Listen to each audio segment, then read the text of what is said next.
Hello candidates, I am going to dictate you a passage from Progressive Magazine.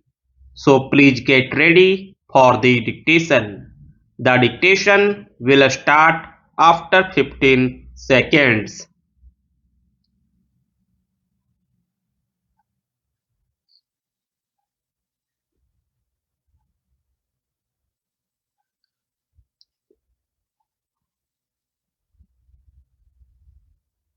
I do not know how to thank the people of this state for the honor they have done me by asking me to lay the foundation stones of so many good and useful projects. Even since I landed here, I have been laying foundation stones of educational institutions, hospitals, water works, and last but not the least of a drainage scheme. This is indicative of the large building program that the state government is undertaking to provide some essential comforts and amenities to the people and is therefore a matter for gratification and congratulation. In your address, you have referred to the diverse languages and ways of life of the people and also drawn attention to our underlying unity.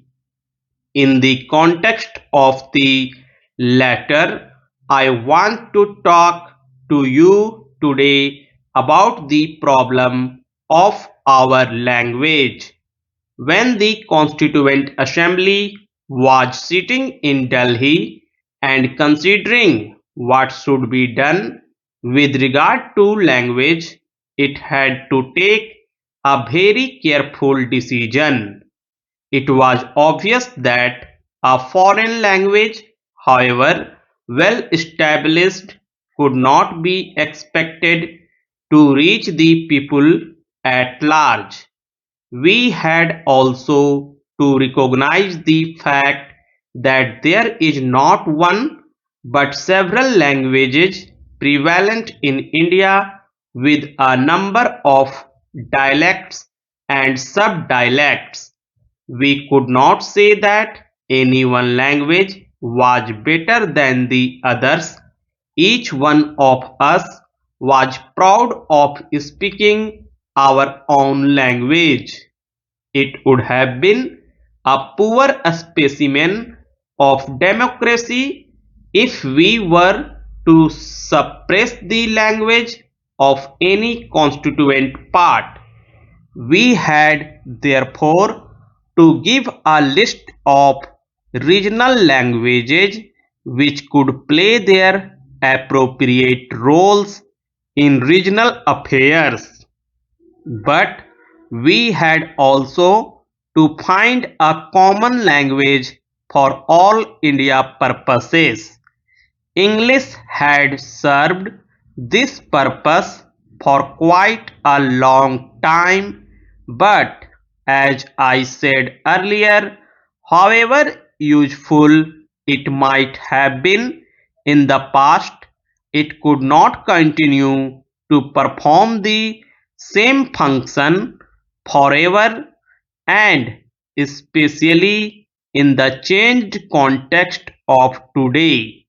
We had to find a substitute from among our own languages, and it was found that the languages which was spoken and understood by the largest majority of the people was Hindi.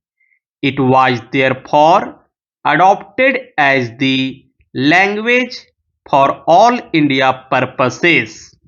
By doing so, it was not implied that Hindi was better than any other languages. It was chosen because it happened to be spoken by the largest number of the people. Misunderstandings are sometimes created and people start imagining that Hindi is being forced on them, not only as a Hindi speaking person but also as President of the Indian Republic.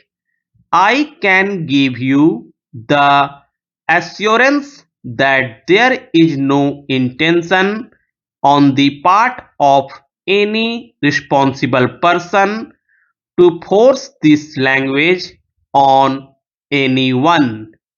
In fact, all that is intended is that those whose language is other than Hindi should acquire a working knowledge of it so that they may understand the state language.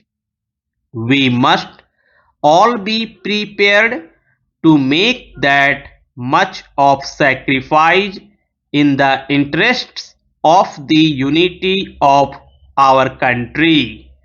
As one can see, the sacrifice involved is not much because all that is required is acquisition of knowledge of another language which cannot but be good. The government should not take care to see that no discrimination is practiced on account of language. From the little experience that I have had about the spread of Hindi in the South, I am inclined to believe that it is being learnt with great enthusiasm.